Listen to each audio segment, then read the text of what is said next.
Hello everybody. I'm so thankful that I get to communicate. It's always a gift because we just never know if we'll be able to in the work that I'm involved with. It's a realm, it's a dimension where there's so much uncertainty constantly, in the lap of spontaneity, never certain of when something will come through, come out, take place. So I'm grateful for all of your commitments and trust and respect and love and care for this type of work. In saying this, yes, commitment is an important word in the heart of this particular ecliptic axis of Aries and Libra and Aries. And I have been releasing a lot of writing and videos, content on my TarotbyTashi's Instagram page that you can go through and have a look at as well to understand more about what this ecliptic season is all about for 2024. So now that we are approaching the full moon, Lunar Eclipse in Libra, which is going to peak on the 25th of March 2024 at approximately 8 a.m. in Madrid, Spain. Keeping in mind that it commences at around 5:30 a.m. On the 25th, and it will be going on and on until approximately 10:40 a.m. on the 25th. And in other parts of the world, this will be experienced on the 24th, of course. But just check that out based on where you are on this planet. And I don't think there'll be anywhere where it will be experienced on the 26th. I guess the end of the eclipse in some of the most southern points will be experiencing it on the 26th. But just the last bit of it. Visibility, that's a subject of its own that I will talk about. But it's good to be aware of the eclipse timing in your time zone, just to know that energy has an opening, it has the opportunity for transformation, and also is highly useful for our own meditative,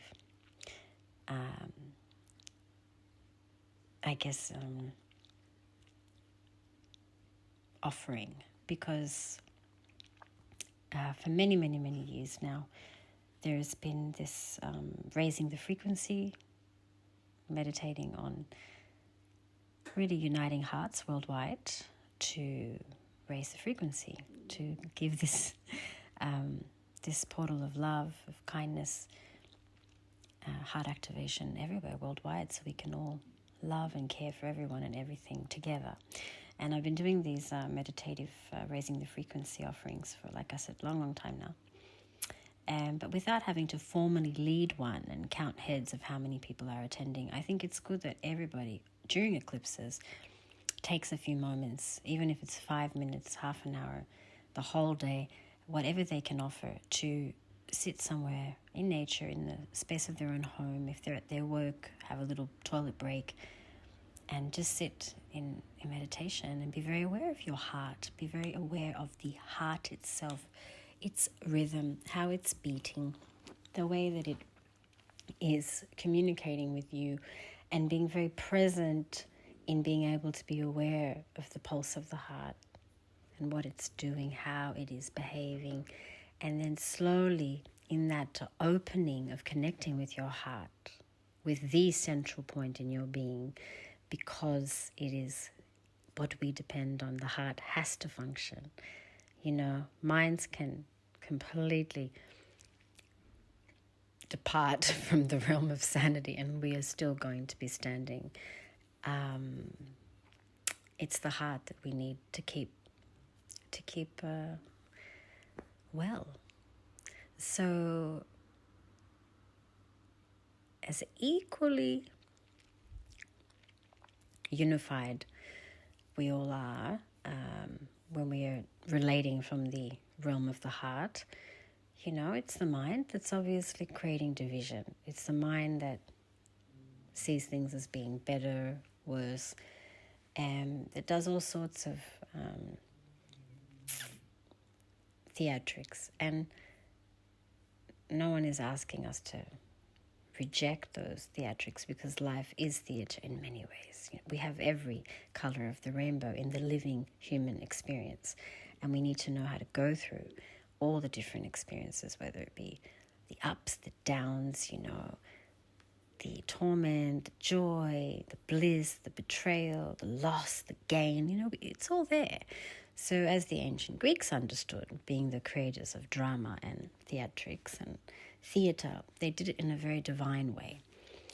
They united theatrics, they united the theatre with divinity, with what it means to be understanding that life itself is a dream.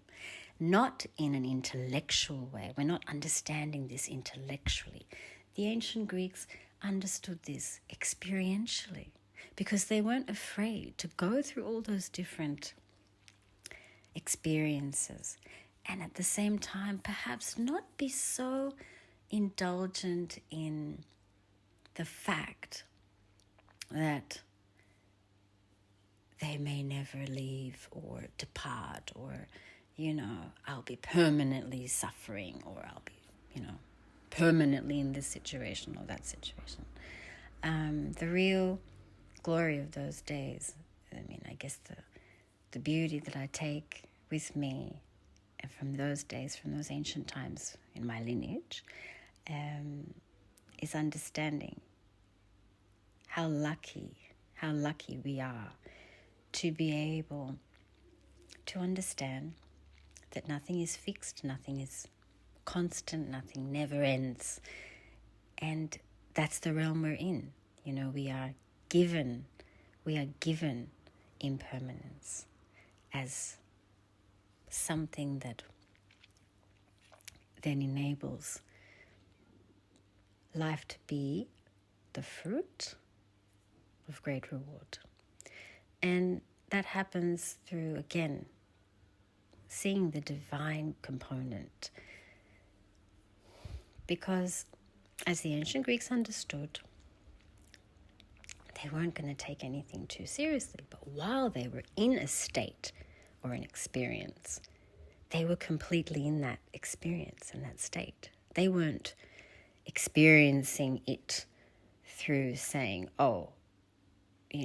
labeling it, right? Like, this is a apple that I'm eating. I'm just giving you a very basic example.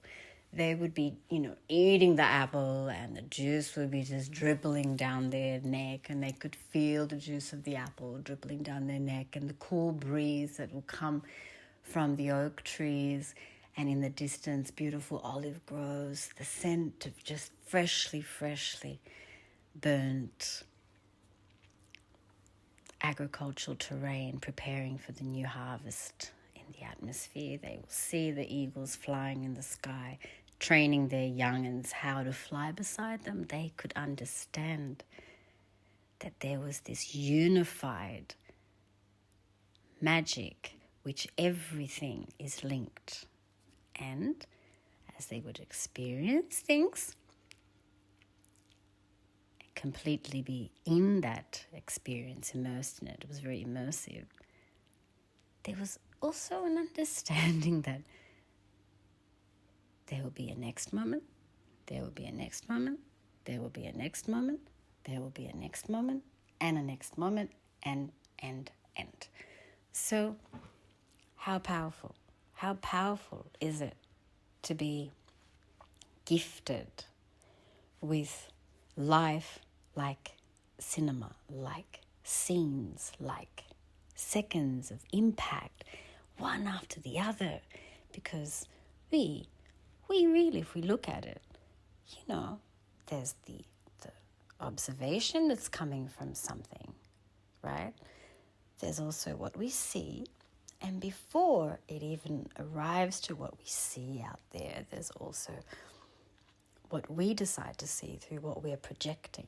But if it really is this great theatre like the ancient Greeks understood and created, in fact, the exaggeration and the drama, what we know is drama, to further develop this capacity of experiencing things to the fullest, so that we are no longer enslaved by things like what if and why.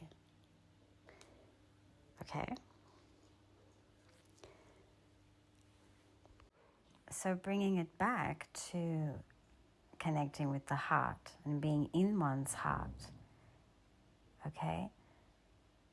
Being able to do meditations that spark love and tenderness and care and concern for everyone, for everything, for this whole universe.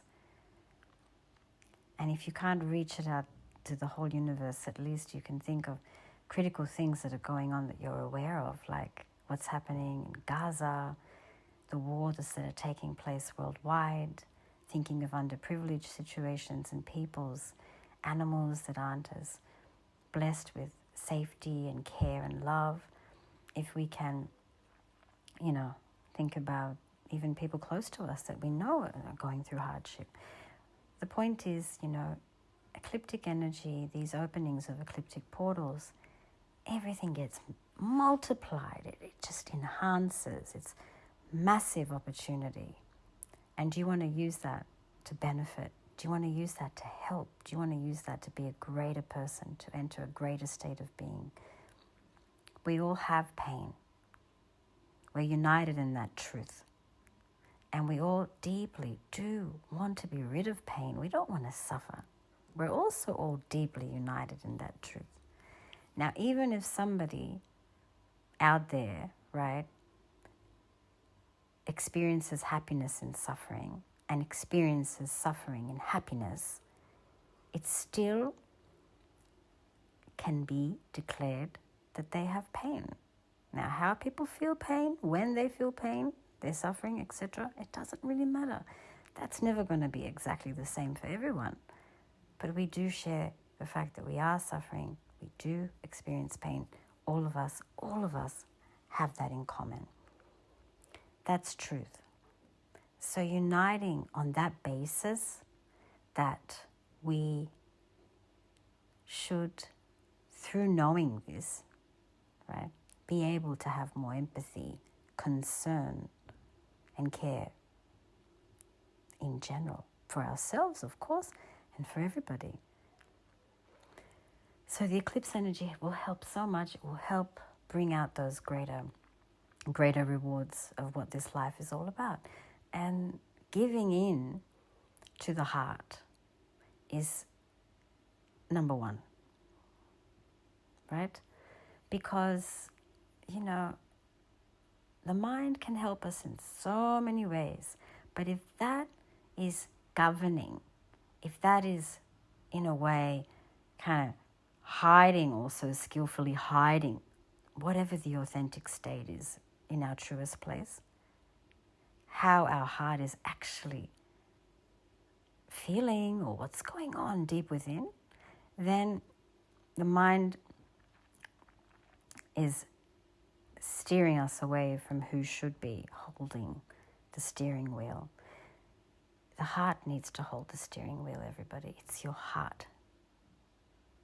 The mind, which means our thoughts, what we project, what we think, what we process, the way that dimension is functioning needs to be side right next to kind of admiring. Imagine someone kind of standing next to you on your left looking up at you like that and admiring you. But now we're looking at the heart. That's how the mind should be. Saying, wow, looking at the heart, saying, wow, that's my boss. Because you will never be deceptive if you're coming from your authenticity, from your truth down deep within you. And yeah, it's difficult. No one's saying it's easy. It's a very hard thing to do at times because we only want to see things that are pleasing. We don't want to see difficulties. We don't want to be in the darkness. We don't want to go through the dark night of the soul, shadow-like experiences. We don't want to see those creepy crawlies, which, mind you, I've been loving to work for in terms of bringing them out through the Lilith and astrology work. And there are various other ways to do it. Lilith is a great door, actually. Lilith in astrology, currently in Virgo. And many of you I know have worked with me regarding her. But that's not the only way, you know. In simplified daily meditative openings, we can simply note down, if that helps, when we've evaded unpleasing circumstances and when we've embraced pleasing circumstances.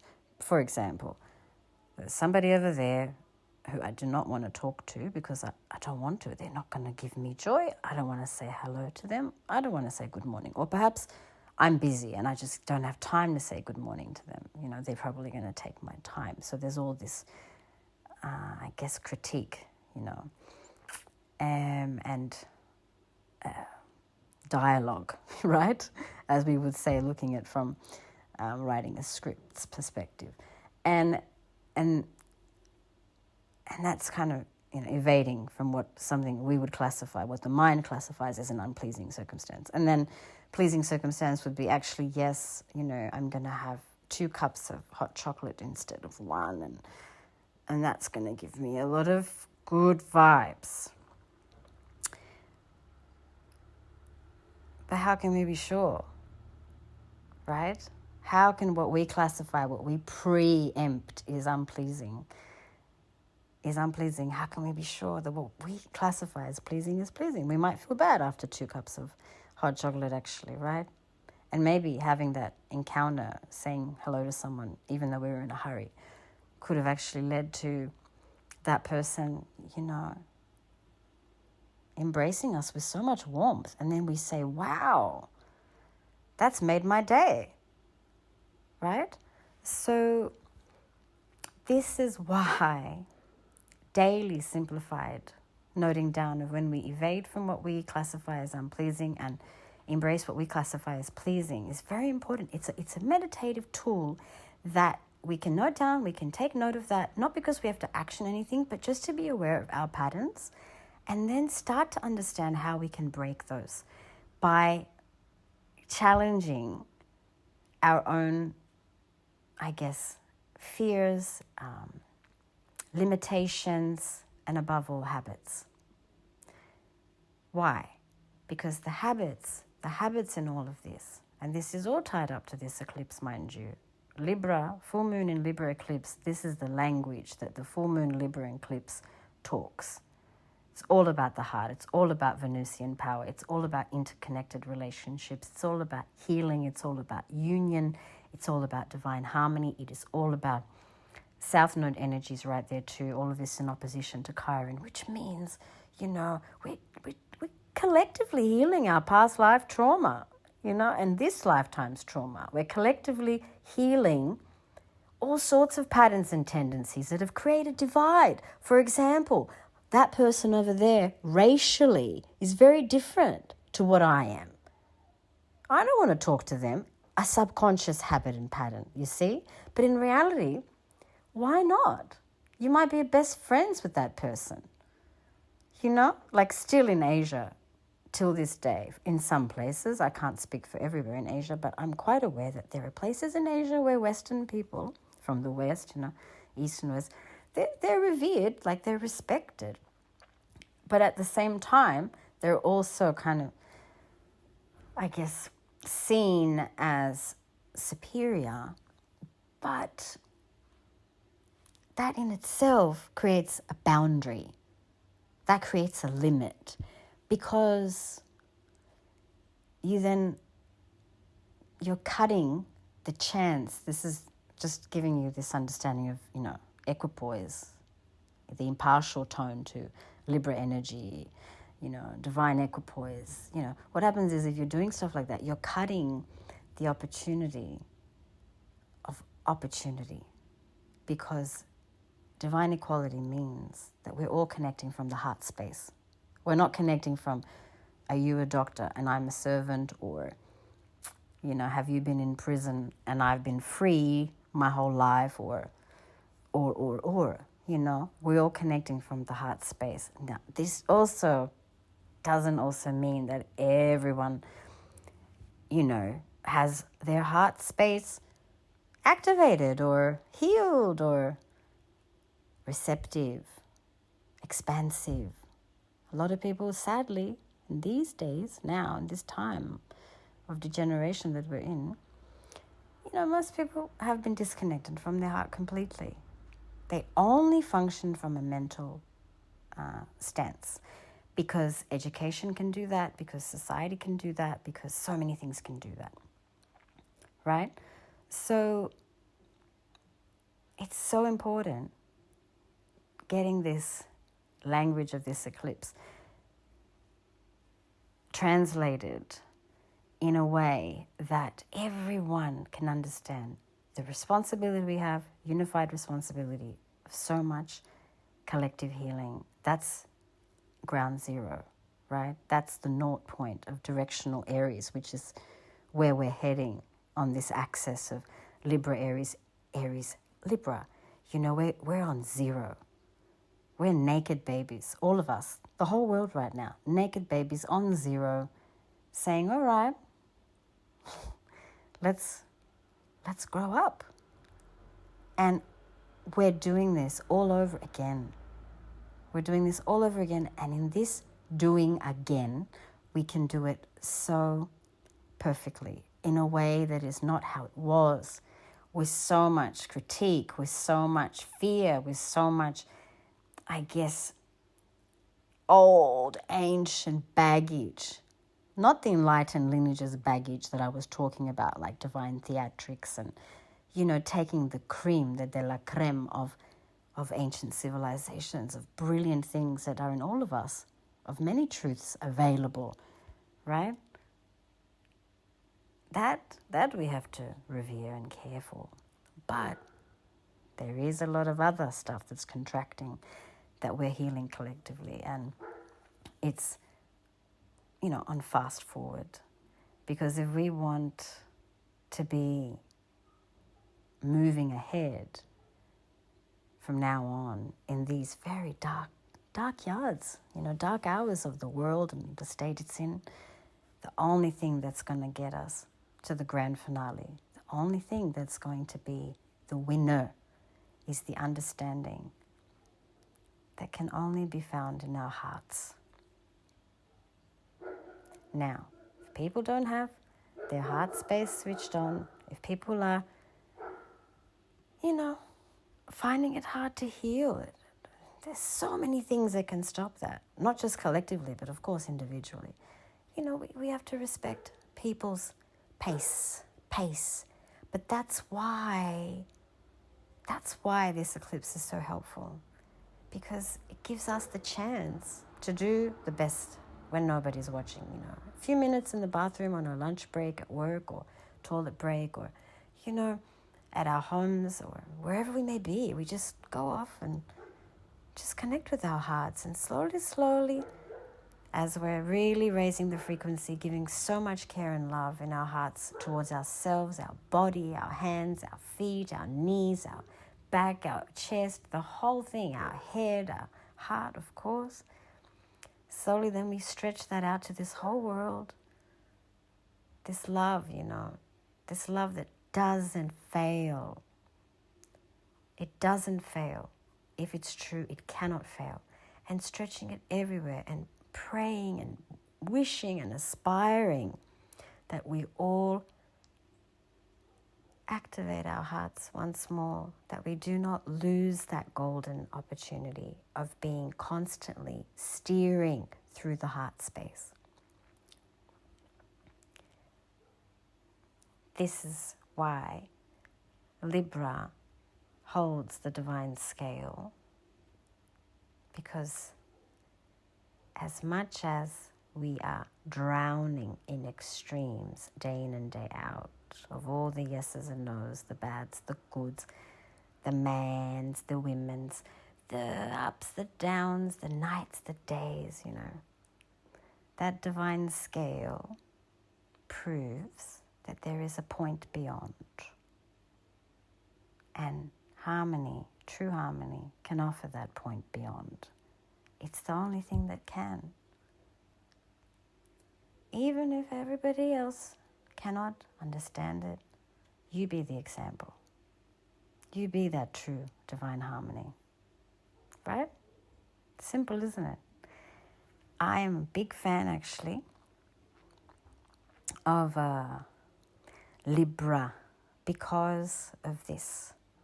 Because of the consideration when exalted in everybody else and how they are beyond their own concern for themselves. And one would argue and say, well, Pisces is like that, but actually Pisces is not like that. Pisces is absorbent, but might not be aware of what it's absorbing. Just to give you an example, Pisces can be very capable of immense creativity because of that receptivity and the capacity to be taken by, I guess, the more dreamlike creative space of expression. But remembering the fishes in astrology, how they're presented, they're not swimming in the same direction. Do you understand? So Piscean energy, when not exalted, can be dual, can be contra, can be somehow confusing, and permanently, when not exalted, in confusion. Do you understand? So Pisces energy, of course, has an exalted message. I'm not going to hone in on that because we're talking about Libra now. It's important you get this comparison, as we do have a lot of planets, Mars and Saturn and Venus and Neptune, they're all in Pisces. So even though it's a very Libran full moon eclipse, there's a lot of Pisces happening in our skies too. It's there. It's like around. So we're getting out of any degenerate interpretation or experience of that confusion, rising into that point beyond extremes by understanding the real meaning of equilibrium, of harmony, which is birthed from an understanding of the interconnectedness, where everything is linked, right? And understanding also that we're subject to these two sides, so to speak, of the coin in the realm we're in. But the glory of the divine scales of exalted Libra is once you can connect with everything from the authenticity of that beautiful Venusian heart, right? Love, the centerpiece, your heart. You can then relate to everything and everyone with true equipoise. You're not anymore analyzing, critiquing, getting confused, getting lost in your, downward spiral that, once again, the non-exalted Piscean energy, unfortunately, can fall into. We're not risen to its highest potential. At its highest potential, I guess I will say it now because I think we need to know it too. It's forgiving. It's all-embracing. It's accepting. And it is a servant. A servant really bows down, very humble, to divine law, order, and truth. And therefore, because of that, generates a lot of intuitive capacity and can really heal the world and others. Pisces has incredible qualities. But we need to understand what was just mentioned to then work with this eclipse in a way that doesn't allow for that degenerate fall and instead gets us to that peak, which is the divine scales, and knowing what these great tools are to get us there to that point beyond, which only the divine scales have in our astrological language. But let's go through the whole zodiac for a minute. We have Aries, we have Taurus, we have Gemini, we have Cancer, Leo, Virgo, there's Libra, Scorpio, Sagittarius, Capricorn, Aquarius, Pisces. It's only Libra. And that's why I always have been a fan. I'm very grateful for that part of liver. Yes, liver.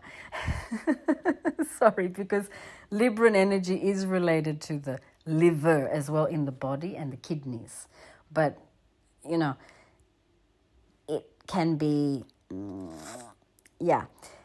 I guess this is a side note. If you're ever interested about the body and how to harmonize it working with astrology, I think if our harmony, internal harmony, isn't in the right place, if we're not, really stabilizing ourselves from the heart and manifesting from our heart and being present in our heart, the first place that's going to get really affected and get a lot of toxic stuff accumulated in it is the liver.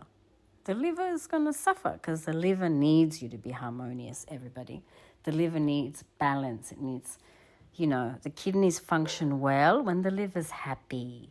Happy liver, happy body also. And then the heart ultimately is the boss of the insurance of a happy liver, because you need to be connecting with your heart. You need to be connecting with your truth, which is coming from your heart as the one holding the steering wheel to this life. That's where you'll get the true answers. That's where you'll be very honest with yourself. And it takes time. You can't expect your heart to just cry out to you. You need to give it a bit of a chance to talk, and then you have that divine, beautiful dialogue, right? By being really present with it and aware of it. Your mind, just put it to your heart, put your mind to your heart. And saying this, yes, I'm very, very grateful and very thankful for Libra, because Libra is often devalued, put down, misunderstood, because it is very much about the social terrain and, loves it when people are happy, loves it when people feel good, loves social harmony and beauty. It beautifies the world. It just loves looking at beautiful things and seeing beauty, but it can be misunderstood and devalued because people could see it as being a bit, when not exalted, potentially a bit like fake, right? That's how some people could interpret it, as not being authentic, as not being actually, present or available or there, for people and others. But what everyone tends to forget in the language of astrology is, because Libra is trying to please and be there for so many, because generally Libra does want everyone else to be okay before Libra feels okay.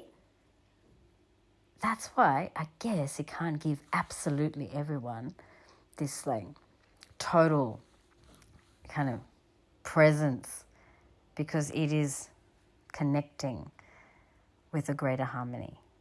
It's just its role in our heavens. It's its role in us, in our star medicine, in our being. Once again, do remember on a health level, when we're in our heart, it's much easier to experience physical harmony as well. A lot of high-level degrees of anxiety, problems with anxiety, having panic attacks, having stress, go to degrees that are unmanageable, also comes from, again, a disconnection of the heart. But do not blame yourselves for this, everybody. Do not say, what am I doing wrong? Why am I going through this?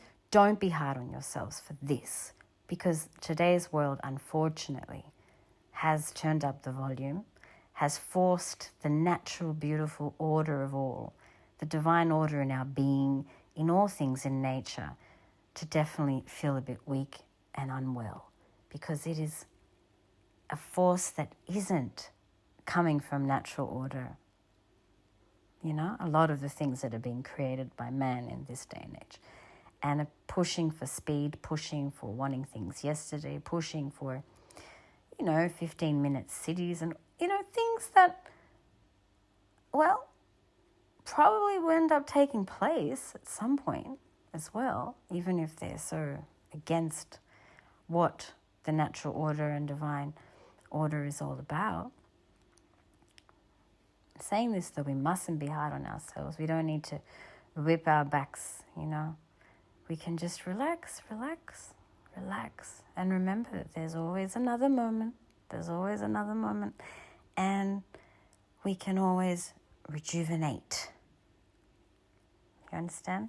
Come back to our hearts. We can always come back to our hearts.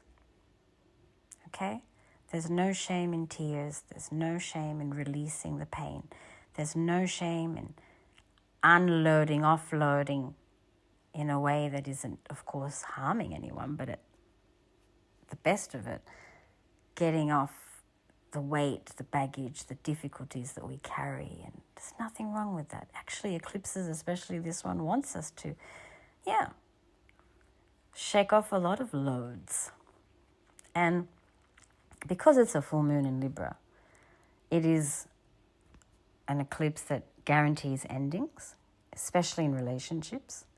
A lot of endings in partnerships, in professional connections, in intimate life circumstances, and whether that ends to then resurrect again in a beautiful way, you will find out in your personal journey.